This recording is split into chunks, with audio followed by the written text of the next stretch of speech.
সাল্লাল্লাহু আলাইহি ওয়াসাল্লাম।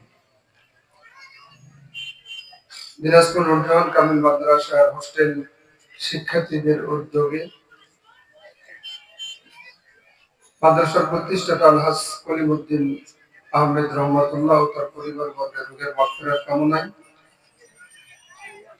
প্রথম বার্ষিকী ঐতিহাসিক তাফসীরুল কোরআন মাহফিল ও সাংস্কৃতিক অনুষ্ঠান। উক্ত মাহফিলের সম্মানিত সভাপতি অ্যাডভোকেট মোহাম্মদ ওয়াহিদুজ্জামান, আল্লাহ তার হায়াতে বারাকা দান করুন, সকলে বলুন আমিন। সহ সভাপতিত্ব করছেন আসম আব্দুল মঈদ, অধ্যক্ষ দিনাজপুর নুরজাহান কামিল মাদ্রাসা, আল্লাহ ওনার হায়াতে বারাকা দান করুন। প্রধান মেহমান অ্যাডভোকেট মাইনুল আলম, বাংলাদেশ জামায়াতে ইসলামী মনোনীত দিনাজপুর সদর ৩ আসনের সংসদ সদস্য প্রার্থী। বখতিয়ার আহমেদ কুসি, মনোনয়ন প্রত্যাশী, দিনাজপুর ৩ সদর আসন ৩, বাংলাদেশ জাতীয়তাবাদী দল বিএনপি। বিশেষ অতিথি জনাব মোহাম্মদ মুশফিকুর রহমান, সভাপতি, দিনাজপুর শহর শাখা ও কেন্দ্রীয় কার্যকরী পরিষদ সদস্য, বাংলাদেশ ইসলামী ছাত্র শিবির। শামীম কবির, পরিচালক, দিনাজপুর চেম্বার অফ কমার্স।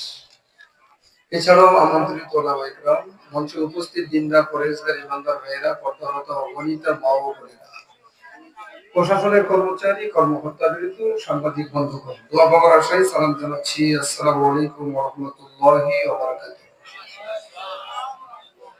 শুকরিয়া আদায় করছি যিনি আমাকে আসার বসার বলবার, আপনাদেরকে আসার বসার শুনবার তৌফিক দান করলেন। প্রভুর দরবারে শুকরিয়া আদায় করছি আমি সহ আপনারা। উচ্চ আওয়াজে উচ্চ শব্দে সকলেই বলুন আলহামদুলিল্লাহ। এটাই কি আপনাদের লাস্ট জোর না রোজ? জোরটা দেন আলহামদুলিল্লাহ। আমার মনে হয় আরো জোর আছে। আলহামদুলিল্লাহ। দরুদ বর্ষিত হোক মানবতার নবী বিশ্ব নেতা মুহাম্মদুর রাসূলুল্লাহ সাল্লাল্লাহু আলাইহি ওয়াসাল্লাম। সম্মানিত উপস্থিতি, আলোচনার প্রারম্ভে এসে আমার খুব কষ্ট লাগলো। ঐতিহ্যবাহী একটা প্রতিষ্ঠান নুরজাহান কামিল মাদ্রাসা, এই মাদ্রাসার যতগুলো ছাত্র ছাত্রী আছে, ছাত্ররাই যদি আজকের মাহফিলে আসতো, আমি মনে করি এই মঞ্চে জায়গা হতো না, ঠিক না? অথচ এই প্রথম তাফসীরুল কোরআন